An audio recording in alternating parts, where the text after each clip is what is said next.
Hey everybody, this is Jen Ellison. Lisa asked me to put together a little video showing y'all how I make my copper bracelets out of the tubing.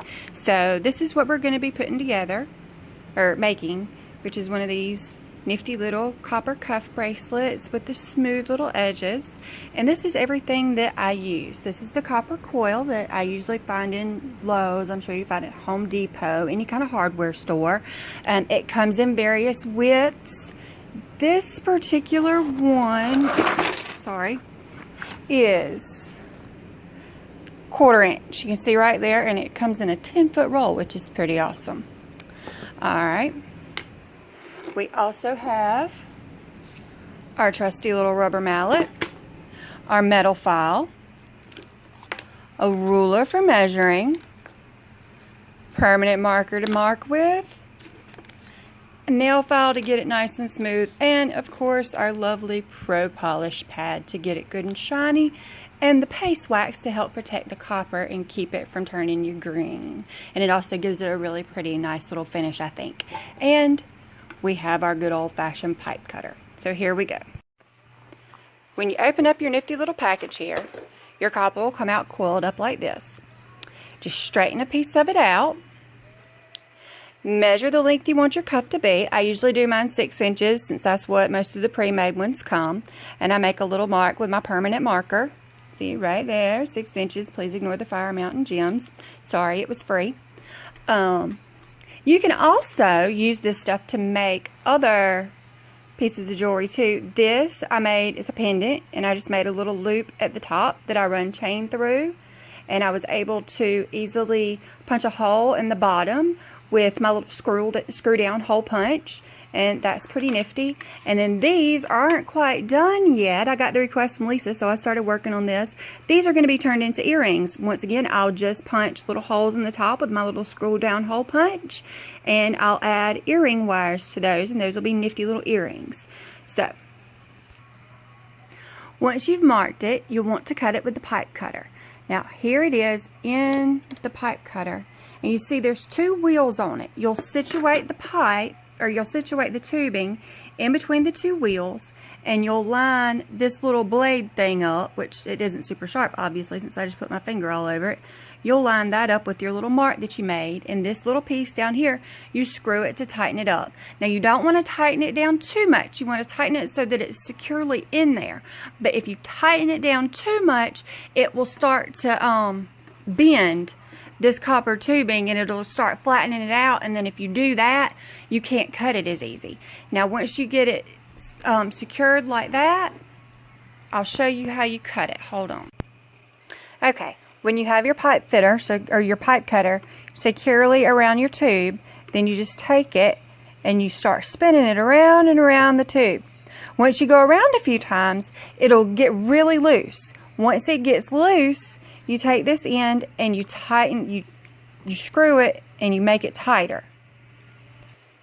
Once you've tightened it up, you keep spinning round and round.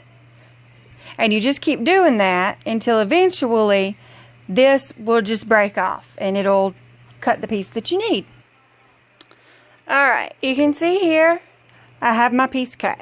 We have our nice little 6-inch piece of tube. What you're going to do now is take your mallet and start beating it flat. Now you can see I start at one end and I'll work my way down to the other end, and that's the easiest way to flatten it. And you'll also notice I am not flattening it on my steel block. See, I have a little tiny steel block, so I don't want to have to deal with potentially getting marks in my copper from the edge of the steel block. So I have this old cutting board here. Okay, one thing I've noticed when I flatten them out, a lot of times you'll kind of wind up with a little bend in your copper tubing, like you see right there. And what I do to fix that is pretty simple.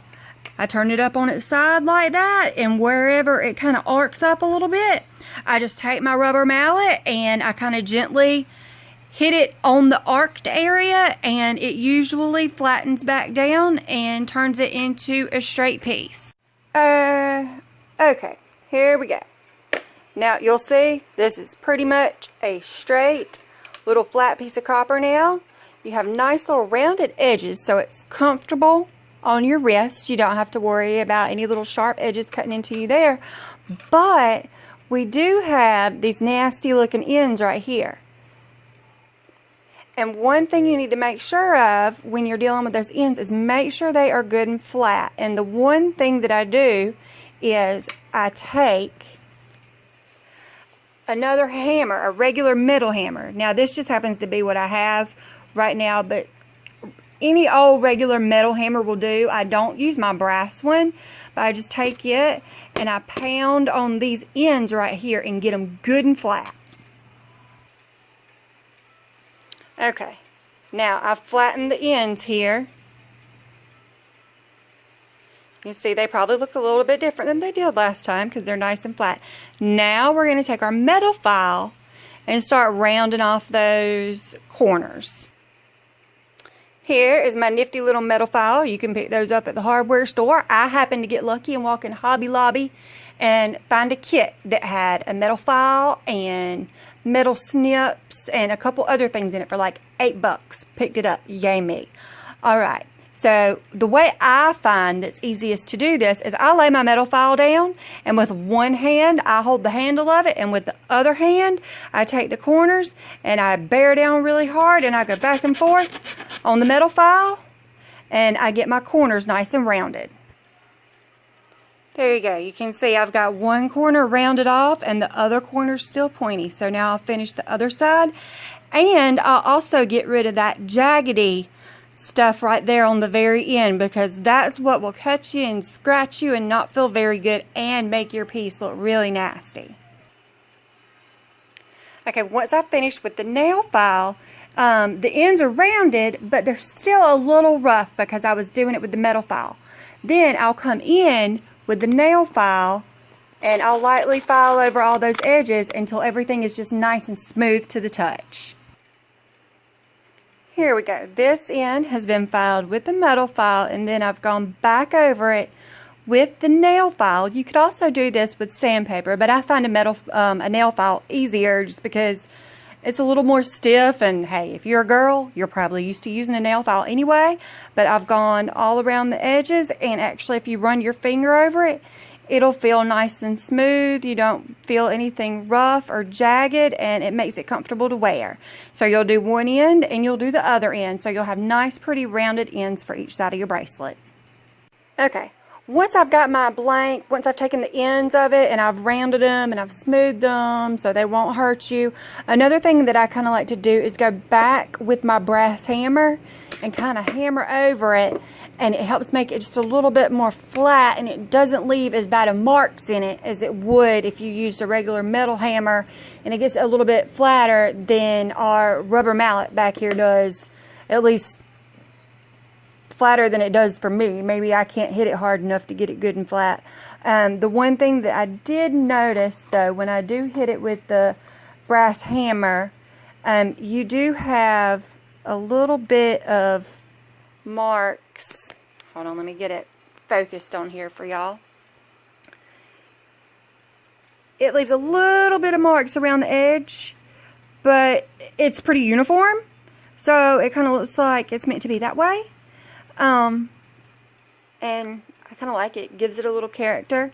If you don't want it to leave those marks, I imagine if you laid a little towel or something like that over it, maybe even a paper towel, just something over it to kind of protect it from the end of my brass hammer. You can see what it looks like. You can tell I've been using it quite a bit. Just lay something over your blank to kind of protect it from it, and you wouldn't get those little marks from it. I've even seen some people asking questions about texture on some of the stuff that I do. This particular blank right here, or this particular bracelet, I kind of went through and hammered this one a little bit with the ball peen side of my brass hammer. And so you get this neat little texture on it. But this blank right here, this is ready to go. It's ready for whatever stamping you want to do on it. Just put it on your steel block and get going. And as you can see here, I use the copper tubing and I treat it just the same way I would any other blank. I've already stamped my design into it, and I've taken my Sharpie and I've colored it in. I'm going to let that dry. Then I'll wipe the excess back off with alcohol. And then I'll take my nifty little Pro Polish pad and I'll give it a nice little shine. Alright, here you go. This is a shot of it. I have wiped it back off with the alcohol, and then I've taken my Pro Polish pad and shined over it. Next, I usually come in with my bracelet bender and I shape it. We should all know how to do that by now.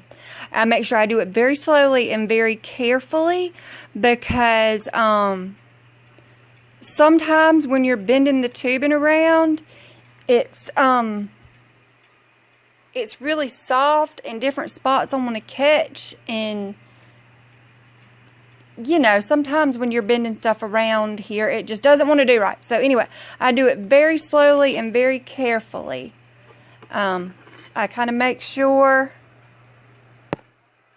that my finger is always on the spot that's bending.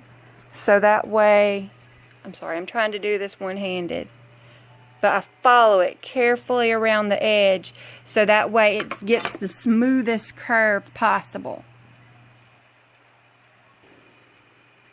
And there we go. There's the bracelet all formed. Nice and neat. Now is when I usually come in with this nifty little paste wax, and I'll follow the instructions. It says to put a thin coat all over the whole piece, and I do that. You let it dry until it's kind of hazy, and you'll notice, because right now this is pretty shiny. Once it sits there and dries on it, it'll be a little dull.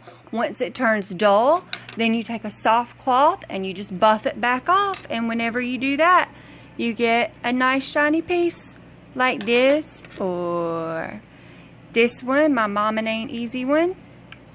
See, Mom and Ain't Easy. This is actually for a giveaway for a local website, and I did the kind of hammered finish to the edges of this one too.